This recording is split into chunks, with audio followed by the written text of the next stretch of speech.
राउर किरिया कहत बानी ये सैया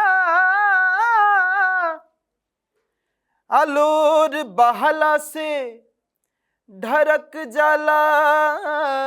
भोजपुरी म्यूजिक को लेके एक बहुत बड़ा स्टीरियोटाइप है कि सभी डबल मीनिंग गाने ही होते हैं, तो मैं वो स्टीरियोटाइप तोड़ने आया था। फिर इंडियन आइडल में घुसते हैं या किसी बड़े स्टेज पे जाते हैं, रियलिटी शोज में हम जब जाते हैं तो किस तरीके से करियर बदल जाता है। फिरता रहूं दर बदर मिलता नहीं तेरा निशान हो के जुदा कब मैं जिया।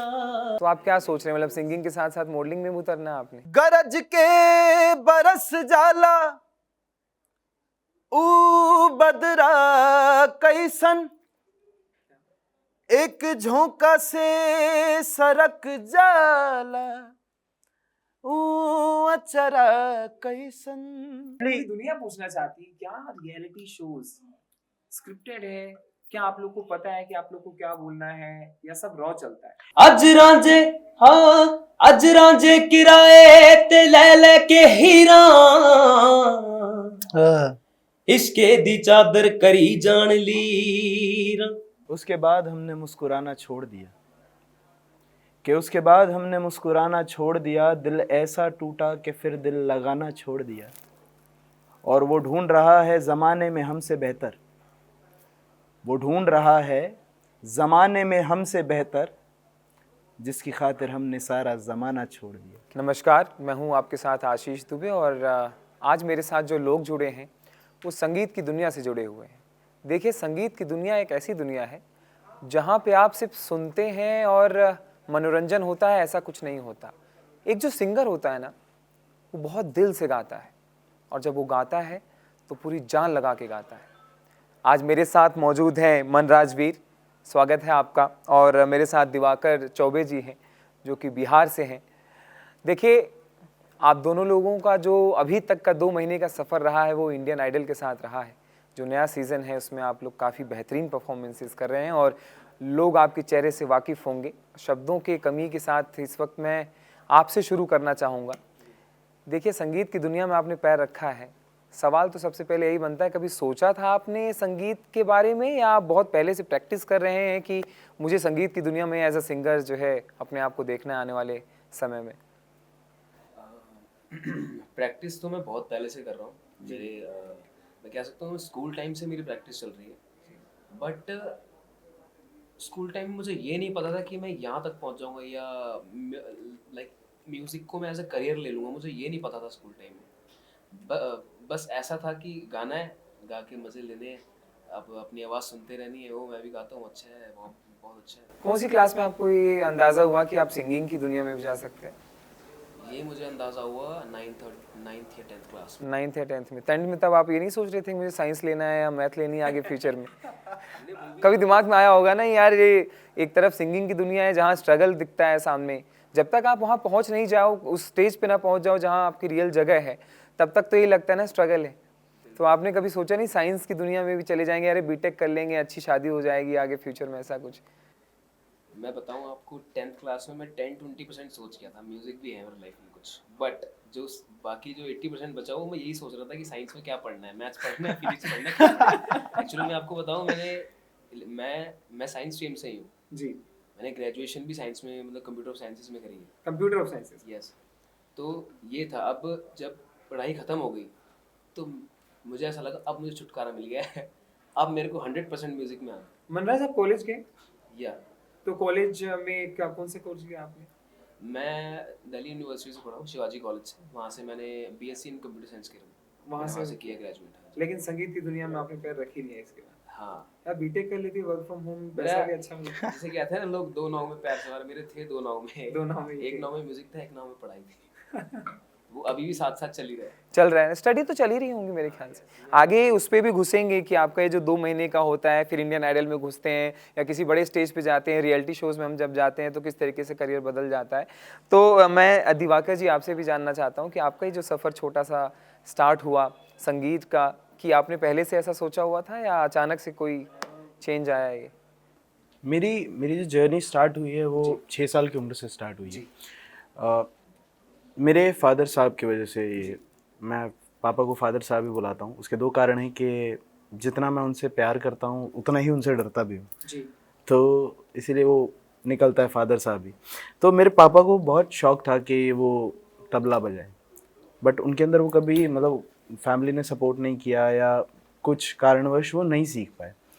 पर उन्होंने, मैं बचपन में ही गाने वाने सुनता था और गाता था, तो मतलब 6 साल की उम्र में मैंने पहला स्टेज शो किया था, तो लोगों ने कहा कि ये बहुत अच्छा गा रहा है और इसको सिखाओ। तो पापा ने फिर उसी टाइम तय किया कि जो मैं नहीं कर पाया वो मेरा बेटा करेगा। जी तो फिर वहाँ से मेरी जर्नी शुरू हुई एंड करता गया, कुछ सीखा और थोड़ा पहले बहुत। से संगीत में ही थे? जी, अपना स्टडी एंड ऑल चलता रहा साथ में? पढ़ाई चल रही थी, बट बहुत, अगर सच्चाई से कहूँ तो मैं पढ़ाई में उतना अच्छा था नहीं। वो तो मैं भी नहीं था। हकीकत क्यों क्योंकि छुपानी जमाना क्योंकि जाती है। जब आपको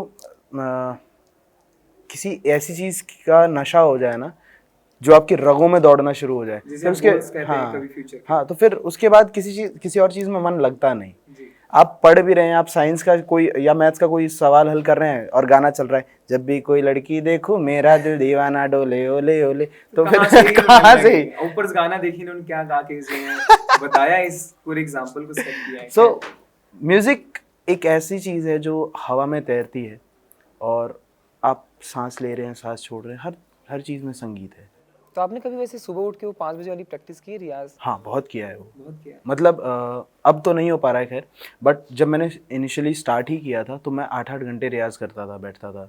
अब वो रियाज नहीं हो पाता है, बट तो मैं आप दोनों लोगों को इंटरव्यू के बाद अपना गाना सुनाऊंगा, फिर बताइएगा कि मैं इंडियन आइडल पे आ सकता हूँ कि नहीं। क्योंकि मुझे लगता है, आप भी गाते हो क्या? नहीं ऐसे ही मतलब पब्लिक जान जाएगी तो फैन फॉलोइंग बढ़ जाएगी, इसलिए नहीं बता रहा, नहीं तो ऐसे ही संगीत की दुनिया मुझे बहुत पसंद थी। मैंने आपको स्टार्टिंग में बोला था कि आप you are living the dreams of many people, तो इसीलिए जो है संगीत मुझे लगता है दुनिया जुड़ी है संगीत से। आप उठिए, संगीत भजन चल रहा है, आप सोइए, संगीत, अगर किसी को नींद नहीं आती वो भी डिवाइन म्यूज़िक लगा लेता है, कोई ऐसा म्यूज़िक लगा लेता है कि नहीं मुझे थोड़ा सा रिलैक्स मिल जाए। हर चीज़ में संगीत है, हर जगह म्यूज़िक है। बट इस इंटरव्यू को थोड़ा और आगे बढ़ाऊँ, क्यों ना एक एक गाना आप लोगों से हो जाए, क्योंकि उसी से जो है माहौल जमेगा और हमारा जो इस वक्त स्टूडियो है और जो हमारे लोग हैं वो भी आपको सुनने को तरस रहे हैं कि बहुत देर से कोई आने वाला था। तो आपसे शुरू करते हैं। वैसे आप पंजाब के हो कि हिंदी म्यूजिक में आप कैसे आ गए? मतलब आप है कहाँ, आप कहाँ से हैं बेसिकली? मैं दिल्ली से ही हूँ। दिल्ली से ही। मेरा फैमिली बैकग्राउंड पंजाब हरियाणा से। पंजाब तो कितने?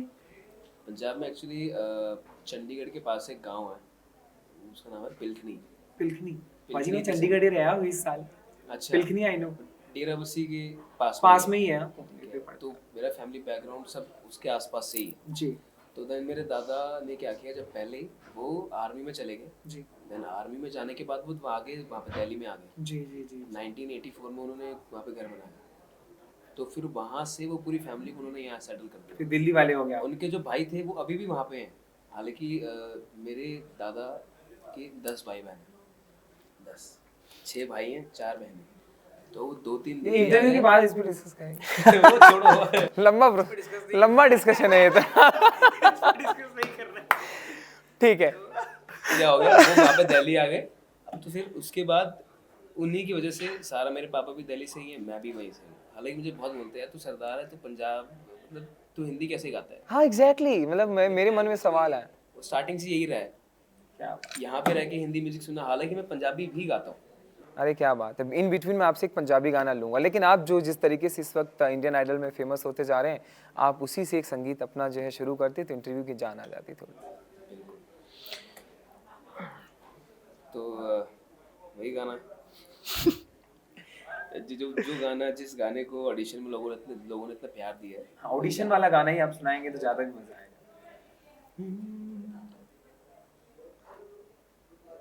फिरता रहूं दर बदर, मिलता नहीं तेरा निशान, हो के जुदा कब मैं जिया, तू है कहाँ मैं कहाँ, तेरी यादों में खोया रहता हूँ, मुझको डसती है तन्हाइयाँ, फिरता रहूं दर बदर, मिलता नहीं तेरा निशान। क्या बात है। क्या बात। थैंक यू वो जो लय लेते हैं ना आप लोग, वो जो जहाँ पे ऐसे ऐसे वो, अगर वो हार्ट बीट जब हॉस्पिटल चेक होती है ऐसे ऐसे होती है, तो जो बीच में संगीत का वो ऊपर नीचे आप नोट उठाते हैं और गिराते हैं ना, क्या बात है, मजा आ गया। Thank you so much.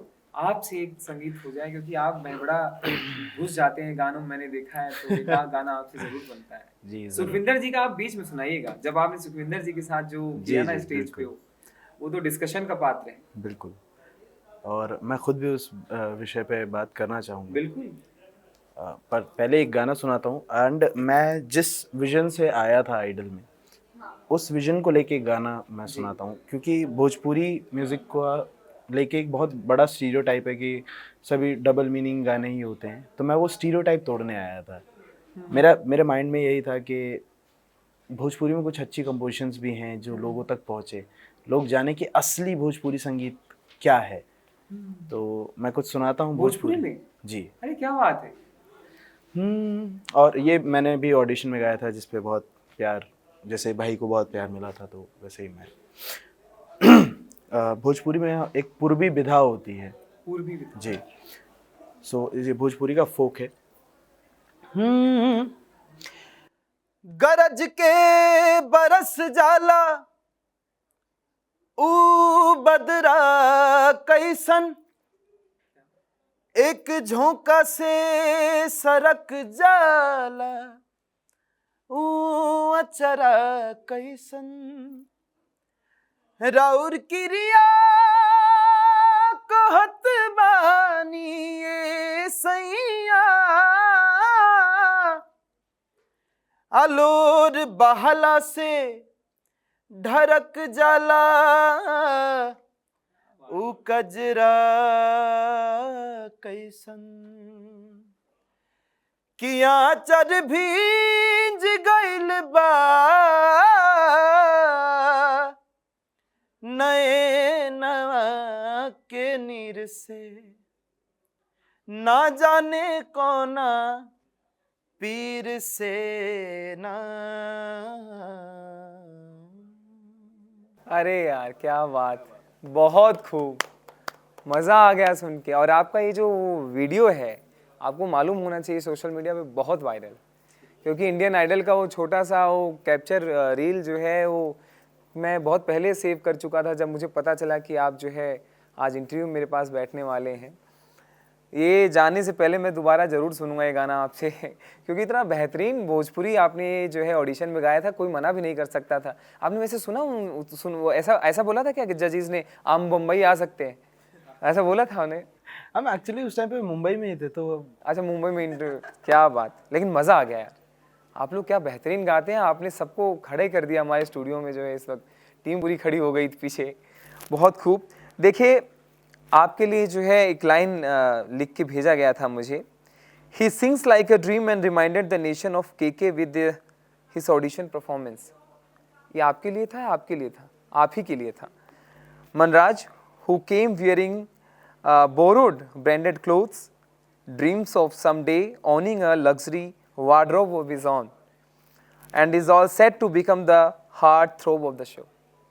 तो आप ये जो वार्डरोब लिखा है, आप कपड़ों का बहुत शौकीन है ऐसे आप, या कुछ और मकसद था इस बात का?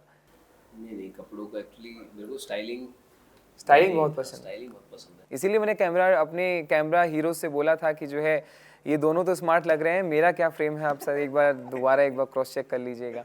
बस वही है कि नई नई चीज़ें डालना, नई नई स्टाइलिंग करना, जो बाहर का अपना वेस्टर्न है, इंडियन वेस्टर्न, वही सारी चीज़ें। तो आप क्या सोच रहे हैं, मतलब सिंगिंग के साथ साथ मॉडलिंग में भी उतरना है आपने? जो देखो जो आर्टिस्ट है, जो सिंगर है, उसको मॉडल तो होना ही पड़ेगा, मॉडल होना ही पड़ेगा। मॉडल तो होना ही पड़ेगा। बिकॉज क्या होता है ना, पॉप म्यूजिक, मैं बिलोंग करता हूँ पंजाबी पॉप म्यूजिक से। ठीक है। जैसे आपने देखा होगा सिद्धू मूसेवाला, सबको जानते हैं, सिद्धू मूसेवाला हो गए, दिलजीत दोसांझ हो गए। तो मेरा जो पहले कल्चर रहा है वही है, जो मेरा म्यूजिक कल्चर है वही है, मैं वहीं से बिलोंग करता हूँ। तो वो चीज़ मेरे पास ऑलरेडी है, उसके साथ में हिंदी म्यूजिक जब जुड़ गया तो फिर वो ऐसा लोगों को वो ऐसी इमेज एक बाहर आ गई कि यार एक फैशन के साथ एक म्यूजिक वाला, उसको कपड़े का शौक है, उसको महंगी घड़ियों का शौक है, उसको महंगे ब्रांडेड क्लोथ्स का शौक है, तो वो सारी चीज़ें आपस में जुड़ गई। और वही बेहतरीन मेरे ख्याल से इन शब्दों को पिरोया गया है। क्या बात है दिवाकर जी, आपके लिए मेरे पास एक लाइन है कि he is a versatile singer and is build as a दिलफक Diwakar, he is a friends and friend and does शायरीज। देखिए आज का ये जो इंटरव्यू है, ना जाने क्यों आपकी टीम मुझे बहुत जल्दी ये बोलने वाली कि आप बहुत लंबा खींच रहे हैं। तो शायरी जो शब्द है ना, एक संगीत की दुनिया में एक अलग दुनिया है। जिन्हें शायरी आती है, आप देखिए ना, जो आपको सूफी भी बहुत पसंद है, मुझे पता है, मैं उस पर भी चर्चा करूंगा आपके साथ। सूफी दुनिया जो है उस पे बिना शायरी के जो है गाने नहीं चलते। आज जितनी भी आप लाइव परफॉर्मेंसेस देख लीजिए, जो है बीच में बिना शायरी के दिल टूटे आशिकों के जो है कोई भी सूफी गाना आजकल नहीं हो पाता। इससे पहले कि मैं इंटरव्यू को आगे बढ़ाऊं, एक शायरी हो जाए। जी जरूर, क्यों नहीं है। माहिर है एक शेर पढ़ा था मैंने जी। बड़ा खूबसूरत शेर था जी। कि उसके बाद हमने मुस्कुराना छोड़ दिया, कि उसके बाद हमने मुस्कुराना छोड़ दिया, दिल ऐसा टूटा कि फिर दिल लगाना छोड़ दिया, और वो ढूंढ रहा है ज़माने में हमसे बेहतर, वो ढूंढ रहा है ज़माने में हमसे बेहतर, जिसकी खातिर हमने सारा ज़माना छोड़ दिया। क्या बात है, क्या बात है। या आप बीती तो नहीं है ना, कह सकते हैं। हर शायर की एक आप बीती कहानी जरूर होती है। कह दो। देखिए हर सिंगर ने स्टेज पे जाने के बाद, चाहे हनी सिंह पाजी हो अपने, या सागर भाटिया सूफी सिंगर हो, या कोई भी सिंगर हो, माइक हाथ में आने के बाद, चाहे कमबैक हो चाहे एक स्टार बनने के बाद, उन्होंने एक कहानी में अपनी जरूर ये जोड़ा है कि वो आज भी जो है मेरे शो को देखने के लिए टिकट पे पैसे खर्च करती है। Right right. तो कहीं ना कहीं ये बहुत बेहतरीन लाइन। लेकिन आपके लिए लाइन जो उनसे कही गई बादशाह जी ने, जब आपका इंट्रो दिया गया, उन्होंने कहा कि मैं लड़कियां पटा लेता हूँ शायरी और गाने से, गाने सुनाकर, फिर भी मेरा नाम है दिवाकर। और इसी के साथ आपकी एंट्री हुई थी। मैंने वो पूरा एपिसोड आपका देखा, और मेरे ख्याल से वहीं से जो है बादशाह ने इस टॉपिक को बहुत लंबा खींचा। बादशाह के साथ जो है स्टेज शेयर करके कैसा महसूस होता? मैं सबसे पहले तो मैं बताना चाहूँगा कि जब हम सेट पे होते हैं जी, तो चाहे वो विशाल सर हों, श्रेया मैम हो, या बादशाह सर हों, इवन आदित्य भैया, आदित्य नारायण भैया, ये लोग इतना, मतलब हम लोग जैसा टीवी पे देखते थे, हम लोग सोचते थे कि यार ये लोग इतने बड़े आर्टिस्ट हैं, ये लोग, मतलब इन लोगों में ऐसा होगा कि मतलब सामने जाएंगे तो वो भाव ना देने वाली चीज़, या बहुत एग्रेसिवली, या बस। बट जब हम सेट पे पहुँचे ना, यू वोंट बिलीव, अगर किसी का होता है ना कि किसी आर्टिस्ट का बहुत दिन खराब होता है, या नहीं लग रहा होता है, सुर नहीं लग रहे होते, कोई नहीं भी आएगा, विशाल सर दौड़ के आ जाएंगे, क्या हुआ, सब बढ़िया होगा। तो वो ऐसे चिल कराते हैं हम लोगों को, कभी ऐसा फील ही नहीं होने देते कि लाइक वो बहुत बड़े हैं, हम लोग बहुत छोटे हैं, अभी कदम ही रख रहे हैं। वो अपने साथ लेके चलने वाली चीज़ करते हैं, और मतलब बहुत चिल माहौल रहता है अंदर, कुछ भी ऐसा स्ट्रेस, हाँ ऑब्वियसली अपने परफॉर्मेंस का स्ट्रेस रहता है, बट वो कोशिश करते हैं सभी लोग, जो हमारे म्यूज़िक मेंटोर्स हैं, आनंद सर हैं, या आदित्य भैया हैं, विशाल सर, बादशाह सर और श्रेया मैम, सभी लोग यही चाहते हैं कि हम लोग अच्छे से अच्छा परफॉर्म करें, और उसके लिए वो जो कर सकते हैं वो करते हैं। क्या बात।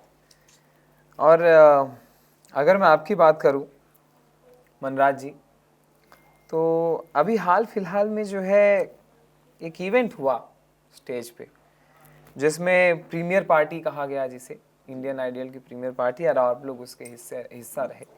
तो उस पार्टी में उर्मिला जी आई, कविता कृष्णमूर्ति जी आई, सुखविंदर पाजी आए, जसपिंदर नरूला आए, हंसराज हंस आए, ये सब लोग आए थे मंच की रौनक बढ़ाने के लिए। लेकिन मनराज, आपने एक ही सेल्फी डाली जो है, और उस सेल्फी पे जो है लिखा था a performance worth 1000 notes and unforgettable selfie, Manraj Veer और Urmila is equal to pure magic. मतलब क्या ऐसा अलग से मैजिक क्या हो गया था? मतलब उर्मिला जी आपको स्टेज से हटकर इतना क्या पसंद आ गई थी? नहीं, वो मैं किस्सा बताता हूँ। Bill please.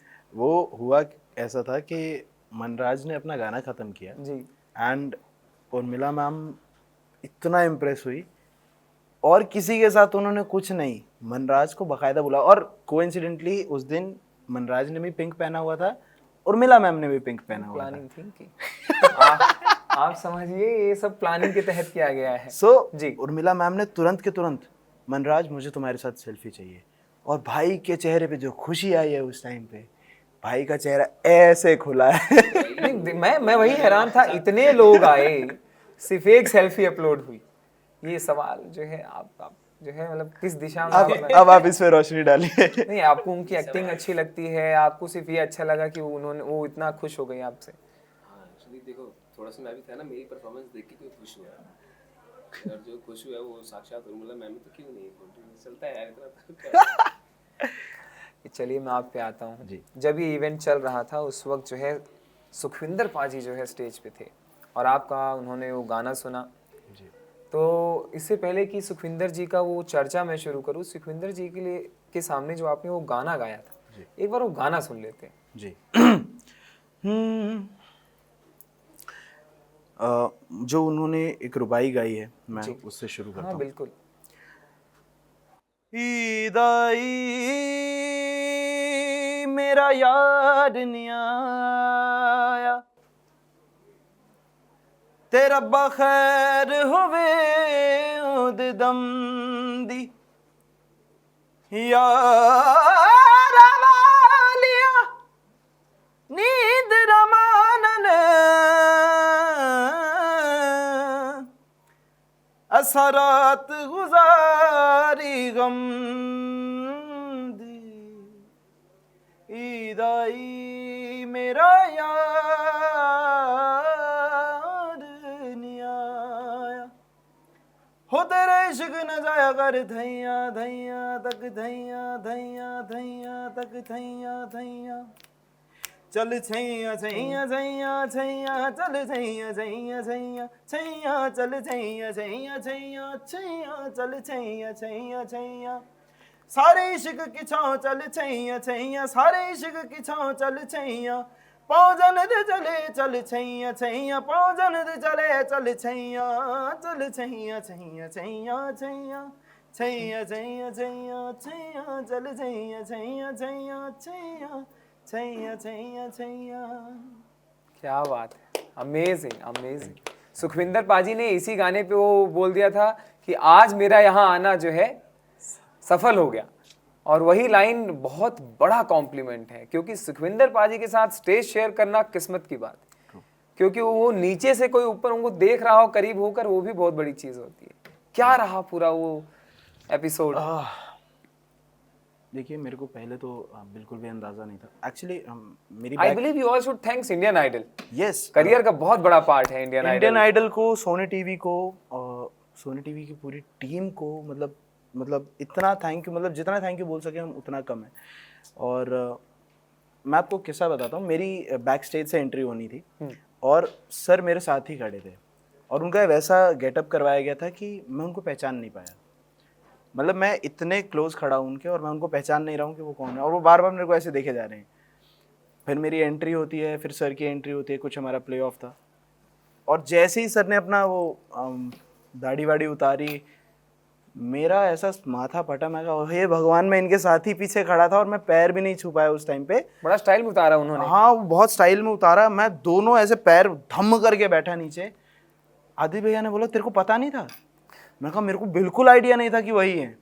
फिर उसके बाद हमारा प्ले ऑफ जो था वो ख़त्म हुआ। फिर मैंने जाके सीधा उनके पैरों को चूमा पहले, क्योंकि मैं 6 साल की उम्र से उनको सुनता आ रहा हूँ और मेरा हमेशा से एक ड्रीम रहा है कि कभी उनके साथ मौका मिल जाता छैया छैया गाने का, और सोनी टीवी की वजह से, इंडियन आइडल की वजह से वो सपना पूरा हुआ मेरा। सो मैं सबसे पहले तो इंडियन आइडल को और सोनी टीवी को थैंक यू बोलना चाहूँगा इसके लिए।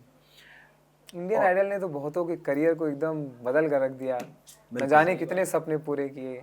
और मैं स्पेशली थैंक यू बोलना चाहूँगा हमारे जितने भी म्यूज़िकल मेंटोर्स हैं, जो विशाल सर, श्रेया मैम एंड बादशाह सर, एंड जो स्टेज पे ना दिखते हुए भी सब कुछ जिनका है, आनंद सर का, जो हम सबको तैयार करते हैं, हम सबको सिखाते हैं, सब हम सभी के मेंटोर हैं, सबको प्रैक्टिस कराते हैं, उनका भी बहुत शुक्रगुजार हूँ मैं। जब मैंने उनके साथ गाया, और मैं आपको बताता हूँ एक और किस्सा। जब हम लोग स्टेज पे थे तो ये जो पहले जो मैंने एडलिप गाया वो पहले सुखविंदर जी पूरा गाने वाले थे, बट मेरे मन में ऐसा आया, हाँ मेरे मन में ऐसा आया कि मैंने उनसे रिक्वेस्ट किया कि सर मैंने भी कुछ तैयार किया है, मैं चाहता था कि आपके साथ ये एडलिब मैं गाऊं। एक आर्टिस्ट कितना बड़े दिल वाला होता है मैंने उस दिन जाना। वो कहते हैं ना कि कोई पेड़ जितना बड़ा होता है उतना ही झुक के रहता है, जितना फलदार होता है उतना झुक के रहता है। तो मैंने उस दिन वो चीज़ बहुत अच्छे से समझी कैसे। तो जब मैंने उनको बोला कि सर मैं भी ये गाना चाहता हूँ, उन्होंने पीठ पे ऐसे हाथ रखा, कह रहे गाना तो तेरे को ही गाना है, मैं तो बस ऐਵੇਂ ही आया हूँ, गाना तुझे ही गाना है, तेरा जो मन करे जैसा मन करे वैसा गा। और फिर जब उन्होंने पीठ पे हाथ रख के ये बोली ना, उसके बाद तो मैं हो गया कि बस अब मैं हूँ।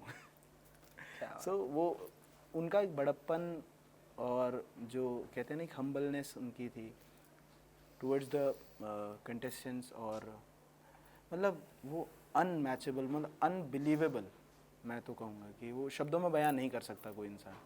बिल्कुल बिल्कुल बिल्कुल, क्योंकि सुखविंदर पाजी है भी एकदम साईं आदमी। वो बहुत जितना वो संगीत से प्यार करते हैं उतनी दुनिया उनसे प्यार करती है। सो इंडियन आइडल में आप आए, आपने 2 महीने पहले जो है आसपास 2 महीने पहले ऑडिशन दिया।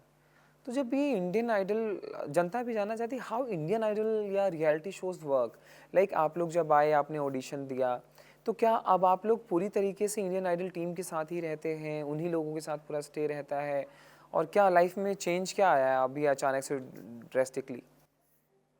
एक्चुअली होता है बैक एंड पे बहुत सारी चीज़ें होती है इंडियन आइडल में। जैसे जब बिकॉज मेरे लिए फर्स्ट टाइम है, जब गया इंडियन आइडल में तो मुझे लगता था कि नहीं, मतलब स्टूडेंट्स जो भी होते हैं, कंटेस्टेंट होते हैं, सबको लाइक अपने आप ही, बट फिर अंदर जाके पता लगता है कि आपके मेंटर्स होते हैं, आपको सिखाने वाले आपके गुरु होते हैं, आपकी प्रैक्टिसेस होती है, बैंड प्रैक्टिसेस होती है, इस बहुत लंबा समय चाहिए होता है। बिल्कुल बिल्कुल बहुत समय चाहिए था। आप देखो कि ऑडिशन जब होता है पूरा सारी चीज़ें होती हैं, अब आप मतलब एक एपिसोड की प्रिपरेशन के लिए बहुत टाइम लगता है। बहुत सारे कंटेस्ट, मतलब जितने कंटेस्टेंट हैं सबकी प्रैक्टिसेस होना, सबके गाने प्रिपेयर होते हैं ना, सबकी बैंड प्रैक्टिस होती है, बहुत सारा पीछे सिखाया भी जाता है, वो गाना स्टेज पे कैसे परफॉर्म करना है, कैसे गाओगे, बहुत सारी चीज़ें। मतलब वही कहते हैं ना कि एक रियलिटी शो, मतलब रियलिटी शो में जाना जस्ट ये नहीं कि आपने गा दिया, आप बहुत कुछ सीखते भी हो। मतलब मैं तो इसको एज ए म्यूजिक क्लासेस भी ले रहा हूँ, है ना, क्योंकि मैंने ना कभी ऐसा बिल्कुल मैंने क्लासिकल म्यूजिक कभी सीखा नहीं। मैं मतलब मेरे को टेक्निकलिटीज पता है, how you design music, how you create compositions, वो सारी चीज़ें। लेकिन वहाँ जाकर के जब बड़े बड़े गुरुजन हमें सिखाते हैं एक्चुअल म्यूजिक भी, क्योंकि म्यूजिक ऐसी चीज़ है, आप जो अभी सीख रहे हो ना, आप अगर सक्सेस भी हो जाओगे ना, आप उसके बाद भी सीखते रहोगे, ये चलता रहेगा, सो ट्रू, किसी के लिए नहीं रुकता म्यूजिक। ट्रू। तो बस वही वाली चीज़ है कि अब अच्छे अच्छे होते हैं टीचर्स होते हैं, जो भी यहाँ आता है अपने आप को करता है, सबकी ग्रूमिंग होती है, मतलब बैक एंड पे ये सारी चीज़ें होती है, चलती रहती। तो you guys stay with them only. और Yes. एक और चीज़ ऐड ऑन करना चाहूँगा मैं इसमें कि बहुत सारे लोगों को ये भ्रम रहता है कि मैं आप, उसी पे आने वाला हूँ शायद। हाँ स्क्रिप्टिंग हाँ है, हाँ एग्जैक्टली, स्क्रिप्टिंग की ये सारा Script- स्क्रिप्टिंग। हाँ, मेरा सवाल मैं पहला वही था। देखिए actually- पूरी दुनिया पूछना चाहती है क्या रियलिटी शोज स्क्रिप्टेड है, क्या आप लोग को पता है कि आप लोग को क्या बोलना है, या सब रॉ चलता है? एक्चुअली ये बहुत अच्छा सवाल है, और इससे अच्छा प्लेटफॉर्म नहीं हो सकता इस सवाल का जवाब देने के लिए, क्योंकि हम जी रहे हैं वो लाइफ अभी। बहुत सारे लोगों को ये भ्रम है, इवन हमें कमेंट्स भी आते हैं हमारे इंस्टाग्राम रील्स पे एंड ऑल, बट मैं सबको ये बताना चाहूँगा कि कुछ भी स्क्रिप्टेड नहीं है, सब रॉ चलता है, सब कुछ रॉ Unfiltered. चलता है, अनफिल्टर्ड है। बस ये है कि जो हमारी पर्सनल लाइफ की इंफॉर्मेशंस हैं वो क्रिएटिव पे तक सबसे वो ज्यादा क्रिएटिव तक roasting होती वो है। क्रिएटिव तक जाती हैं, बट वो भी ऐसा नहीं है कुछ उसको बहुत बना के, बहुत ऐसा डिजाइन करके नहीं, जो है जितना है उतना प्रेजेंट किया जाता है। बाकी आप अपनी मेहनत से तो नहीं भाग सकते, गाना आपको गाना है, अच्छा गाना है, आप अपनी मेहनत से नहीं भाग सकते। सो गाना अच्छा गाना इज वन थिंग, और भी बहुत सारे पैरामीटर्स होते हैं, बट जब आप ऑडिशन में जाते हैं तो सर्वोपरि आपका गाना होता है। जो आपके मेंटर्स आपको सुनते हैं, जो ऑडिशंस में, जैसे आनंद सर आए थे हम लोगों को ऑडिशन में सुनने के लिए, तो उन्होंने जितनी भी जजमेंट की है, जितने भी बच्चे सिलेक्ट किए हैं, सारे गाने के बेसिस पे। कोई ऐसा नहीं है कि उसके स्क्रिप्ट है या कुछ ऐसा, कुछ भी नहीं। हम लोग 6 बजे सुबह मॉर्निंग से 5 बजे लाइन में लग के दिन फिर हम लोगों ने ऑडिशन दिए हैं। बिल्कुल, बिल्कुल। रात को 7 बजे 8 बजे हम लोगों का नंबर आया है, गला थका हुआ है लेकिन फिर भी गा रहे हैं। तो आनंद सर ने कुछ देखा हम में, कुछ सोचा कि यार नई वॉइसेस हैं, नया टेक्सचर है कुछ, मनराज में देखा कि के को हम ला सकते हैं, या मेरे में देखा कि कुछ भोजपुरी का कुछ ऐसा ला सकते हैं, तो तब हमें सिलेक्ट किया गया। एक चीज मैं बहुत क्लियरली बोलना चाहूंगा, जितना मैं समझा हूं, you have to be unique to be in reality show. So जो भी ये समझते हैं कि स्क्रिप्टेड है, कुछ करके या कुछ ले दे के आप जा सकते हो, इट्स नॉट पॉसिबल, क्योंकि वहां पर ऐसे बंदे बैठे हुए हैं जिनको आपके टैलेंट से मतलब है, आप उन्हें क्या दे रहे हो उससे मतलब ही नहीं। बिल्कुल, और टैलेंट के दम पे ही इंसान आगे बढ़ता है, और क्या।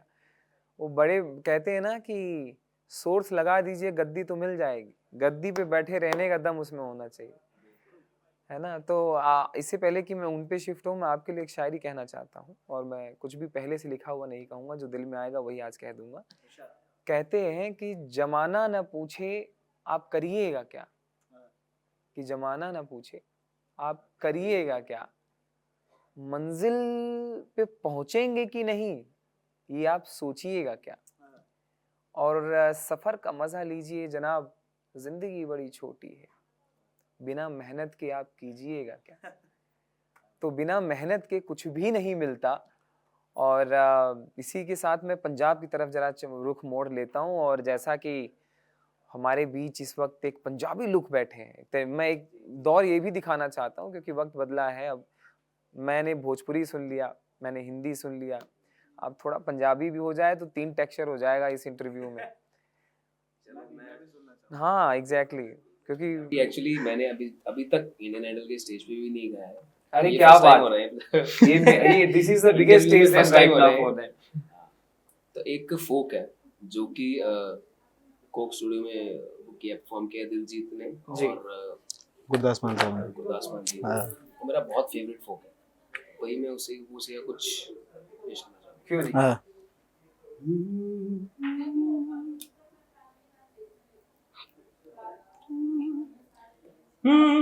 अज रांझे हाँ अज रांझे किराए ते ले के हीरा, इश्के दी चादर करी जान लीर, होटल दे बेले च चूरी खवा के ये मज्जियां चरानी किधर जा रही है, ये चढ़दी जवानी किधर जा रही है, ये हुस्नो दीवानी किधर जा रही है। क्या कहने हो घग्गरे भी गए, फुलकारियां भी गईयां, कन्ना विच कोखरू ते बालियां भी गईयां, रेशमी दुपट्टे ढोरे जालियां भी गईयां, कुंड भी गए ते कुंड वालियां भी गईयां, हो चल पे बलैती पाने। क्या बात है। ओ की बनू दुनिया दा सच्चे पातशाह वागुरू जाने, की बनू दुनिया दा सच्चे पातशाह वागुरू जाने, की बनू दुनिया दा है। अल्लाह बिस्मिल्लाह तेरी जुगनी, हाय तारे आवे तेरी जुगनी, साईं बोदा वाले आवे जुगनी, हो अल्लाह बिस्मिल्लाह तेरी जुगनी हो। क्या बात, अमेजिंग अमेजिंग, बहुत खूब गाते हैं यार आप लोग। मान लीजिए मैं इस हफ्ते का बेहतरीन इंटरव्यू कर रहा हूँ, इतने इंटरव्यूज़ किए, और आज जो है ऐसा लग रहा है जैसे कि सुरों का जो लय आप लोग लेते हैं ना, वो जो एक बेहतरीन सिंगर एक लाइव सिंगिंग जब गाता है, तो मुझे लगता है लाइव कॉन्सर्ट्स के लिए आप लोग तैयार हो चुके हैं। नहीं, ये भोजपुरी से शुरू कर दें, और आप पंजाबी शुरू करके हिंदी पे आ जाइए, और आप भोजपुरी से शुरू करके हिंदी पे आ जाइए। इसके बाद जनता ना कपड़े अपने उफालने जो है वहाँ गर्दा उड़ा दिया जाएगा। तो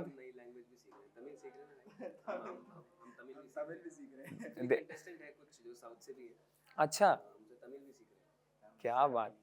देखिए, इंटरव्यू एंड करने से पहले मैं जो है आप दोनों लोगों से आखिरी गाना सुनूंगा, उससे पहले एक सवाल लेना चाहता हूँ।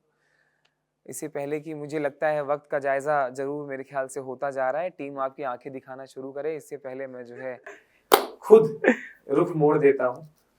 और सवाल ये है कि अब आगे क्या? आप अपने आप को आगे कैसे देखते हैं? क्या आपको लगता है आखिरी तक पहुंचना है, जिस तरीके से आप अभी जिस भी नंबर पे पहुंच रहे हैं, या जिस तरीके से परफॉर्मेंसेस चल रही हैं, क्या ख्वाब देख रहे हैं इंडियन आइडल के स्टेज पे खड़े होकर अपने आप में? मैं एक्चुअली मैं बताता हूँ आपको मेरी क्या चल रही है ऑडिशन से अभी तक और मैं आगे क्या सोच रहा हूँ। बिल्कुल। मैं जब ऑडिशन में आया था ना, मेरी एक्सपेक्टेशन ये थी कि बस मैं अच्छे लोगों के सामने परफॉर्म करूंगा तो किसी को पता चलेगा कि मनराजवीर है कौन या ये क्या करता है। ठीक है, मैं उस अप्रोच के साथ मैं आया था रियलिटी शो में, इसमें इंडियन आइडल में। तो मेरा ऑडिशन हुआ।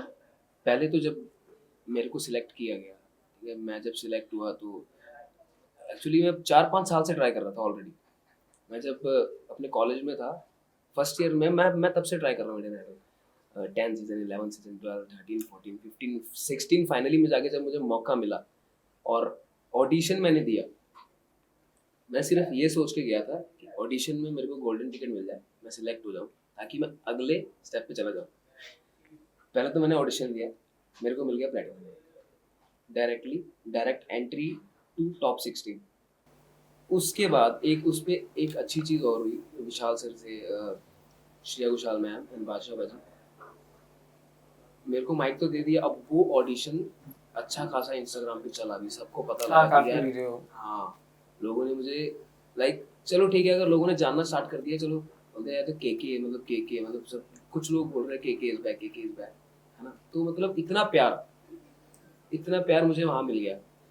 तो एक छोटी सी चीज मैंने सोची थी, इतनी बड़ी हो गई। अब वो ऑडिशन वीडियोस जब इंस्टाग्राम पे गए तो बड़े बड़े सेलिब्रिटीज ने लाइक करी। सुनिधि चौहान मैम ने मेरी स्टोरी शेयर करी, ठीक है, उस पर काफी सारे लाइक्स आए। एपी टिल्लो सर, ना मुझे तो एक चीज नहीं समझ आ रही, आप जो है सेल्फी में उनके साथ फंस गए, वीडियो शेयर की भी तो सुनिधि जी ने। चार्मिंग तो है, मतलब नहीं नहीं मानना पड़ेगा, देख कंपटीशन तो है हम आपस में हमारा। चार्मिंग मेरे पास स्टेज नहीं है अभी वहाँ। Please continue. अरे नहीं, तो ये सब लोग स्टोरी शेयर कर रहे हैं, सुनिधि मैम, एपी लोग स्टोरी लाइक कर रहे हैं, और बहुत सारे, शिल्पा राव मैम के साथ मेरा डुएट हो गया इंडियन आइडल की स्टेज पे, है ना। किसी मेल सिंगर के साथ कुछ काफी मेरे ऐसी, मैं देखिए मेरा तो काम है सवालों को दागना, सॉरी पूछना, तो मैंने तो एक सवाल ऐसे ही रख दिया बस। नहीं सर, आप सवालों को दागो। मेल सिंगर के साथ तो नहीं। नहीं, आप सुखविंदर पाजी आए थे, कोई इंटरेक्शन, कोई खास चीज, कुछ खास? बस ये है, एक वो खास चीज हुई थी, हमारी मास्टर क्लास हुई थी सुखविंदर सर के साथ। आप सभी क्या हुआ था? ऑन द स्टेज हम लोग रैंडमली हम लोगों ने छैया छैया का एक नया वर्जन बनाया था। ही इज तो सो क्रिएटिव। अपने गानों को जब भी गाते हैं तो एक अलग अलग वर्जन्स निकल के आते हैं उनके खुद के गानों के। तो दिल से गाते, जो दिल से गाता है वो कुछ भी लय भी चेंज कर दे वो भी खूबसूरत। मास्टर क्लास थी। उन्होंने एक बात कही थी जब वो स्टेज पे आए थे, तो उन्होंने एक बात कही कि जो दीवाना होके गा नहीं सकता वो दीवाना किसी को बना नहीं सकता। ओहो, क्या खूबसूरत लाइन है। चलिए बिल्कुल, बहुत सही आपका जो है जर्नी है, और आगे जो है I wish you all the best. आपका जो है किस तरीके से अभी आप फ्यूचर प्लान कर रहे हैं अपना, और किस तरीके से देख रहे हैं? देखिए, या ब्रांड्स एंडोर्समेंट और सब कमाने का भी आप लोग इंतज़ार कर रहे हैं, कब हम लोगों के पास जो है फल के पैसा आ जाए? ऐसा नहीं, देखिए प्लान है, यही सब फ्यूचर प्लानिंग तो हर किसी की होनी चाहिए। एंड गोल सभी का ये रहता है कि पैसा कमाना है। बट मैं जिस सोच के साथ आया था, मैं इस थॉट के साथ आया था कि पहले तो एक इतना बड़ा पैनल है, इतने बड़े लोग बैठे हुए हैं वहाँ पर, विशाल जी, श्रेया मैम, बादशाह सर एंड आदित्य भैया, जो कि एक बहुत ही बड़ी पेड़ की वो एक टहनी है, उदित नारायण जी।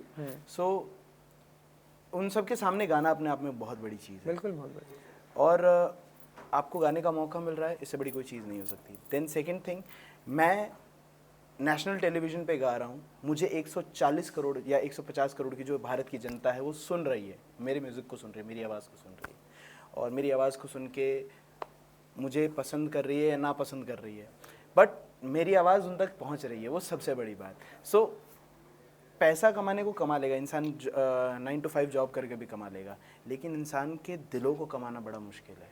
तो मैं उस थॉट से आया था कि मुझे, चलो जर्नी मेरी चाहे जितनी लंबी हो, लेकिन मेरी कोई एक परफॉर्मेंस ऐसी हो जिससे कि इंडियन आइडल 16 याद रखा जाए। तो मैं उस विजन के साथ, उस सोच के साथ आया था। क्या बात है। और आपने बहुत खूबसूरत एक बात कही कि आप पैसा तो कमा लेंगे, रिश्ते कैसे कमाएंगे। True. और मैं अपने यंगस्टर्स को, अपने जूनियर्स को, अपने सभी साथियों को भी यही बताता हूँ और समझाता हूँ कि देखो, पैसे के पीछे मत भागो, तजुर्बा लो और साथ के साथ इतनी मेहनत करो कि आप लोगों के दिलों को जीतो। और सबसे बड़ी कमाई है वो। देखिए इंस्टाग्राम पे आप मिलियन फॉलोअर्स बना लीजिए, लेकिन जब आप हॉस्पिटल में होंगे बिना एक स्टोरी डाले किसी को पता नहीं चलेगा। सही बात। समझ रहे हैं? और यही हुआ मेरे साथ। मैंने I was admit somewhere, but मैंने नहीं डाला, किसी को नहीं बताया, तो किसी को पता ही नहीं चला कि चलिए आशीष जी की यार तबीयत खराब थी। तो लेकिन जब आप दिलों को कमाते हैं ना, तो वो 80 कॉलबैक्स जो मुझे आई थी कि आप 6 दिन से एक्टिव नहीं है, वो 6 दिन में मुझे कॉल आ गई। वही कमाना सबसे बड़ी जीत होती है। चलिए इस इंटरव्यू का एंड करते हैं, और जाने से पहले जो है एक भोजपुरी मैं आपसे दोबारा सुनना जी चाहता हूँ। ज़रूर। मैं खुद भी सुनाना चाहूँगा। हमारे बनारस में एक चैती गाई जाती है। अरे बिल्कुल, हम हैं बनारस से, तो हम सुनना चाहें। तो मैंने पंडित छन्नूलाल मिश्रा जी को सुना है ये क्या गाते बात हुए। और क्या खूबसूरत रचनाएं गढ़ी हैं बनारस में, जो कि कहीं ना कहीं भोजपुरी एक पूर्वांचली समाज का ही हिस्सा रही हैं। सो मैं लोगों को कहूँगा कि प्लीज़ इन कंपोजिशंस को भी सुनिए, ताकि आपका ये स्टीरियोटाइप टूटे कि भोजपुरी में सिर्फ अश्लील गाने ही बनते हैं। सो ये कुछ कंपोजिशन ऐसी है।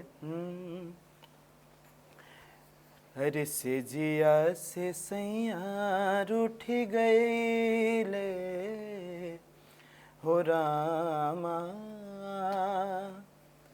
कोयल तोरी बोलिया। क्या बात। ये बिरहा बिरहा बिरहा, बिरहा हम जी। जिसे कहते हैं। अरे कोयल तोरी बोलिया बोलिया रे, से जिया से सैया रूठी गईले गईले हो रामा, कोयल तोरी बोलिया। और इसका एक बड़ा खूबसूरत वो है कि रोज तू बोलेली सांझ सबेरवा, रोज तू बोलेली सांझ सबेरवा, आज काहे बोलिया धीरतिया हो रामा, कोयल तोरी बोलिया, आज काहे बोलिया धीरतिया हो रामा, कोयल तोरी बोलिया। बहुत खूबसूरत, बहुत खूबसूरत। आप एक हिंदी से एंड कर दीजिए अब इसी के साथ। तो ये जो गाना मैं गाऊंगा, one of my favourite, one of the favourite of yours.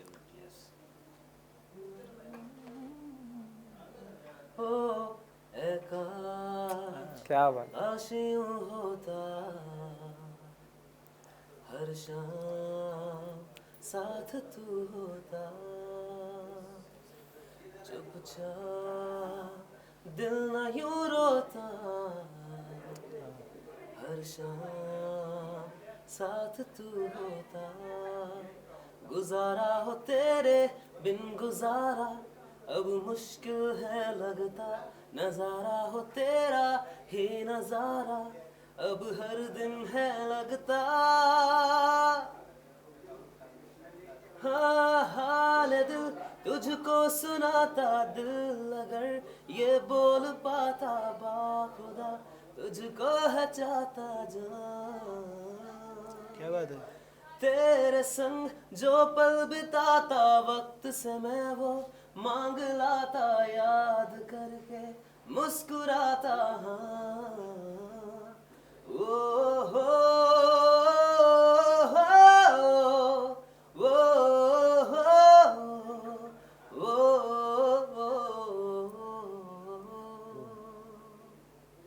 क्या बात। देखिए दोस्तों, जाते जाते इतना कहना चाहता हूँ कि इस इंटरव्यू का कोई एंड ना हो तो ज़्यादा बेहतरीन रहेगा, बट समय का इशारा है। और जाते जाते मैं कुछ खूबसूरत लाइनें आपसे कहना चाहता हूँ। इतना बेहतरीन गा नहीं पाऊँगा, नहीं तो मैं कुछ गा भी देता। और सिर्फ इतना कहना चाहता हूँ कि मुस्कुराइए, क्योंकि संगीत की दुनिया में ना चेहरे पे मुस्कुराहट रहेगी तभी अच्छा और बढ़िया संगीत आता है। दिल से मुस्कुराइए, और जितना मुस्कुरा सकते हैं उतना मुस्कुराइए, क्योंकि ज़िंदगी बहुत छोटी है। फिर मिलेंगे कहीं खास लोगों के बीच, और बता रहे होंगे आपको कि आप क्या खास हैं। बहुत ही बेहतरीन आज का ये इंटरव्यू रहा।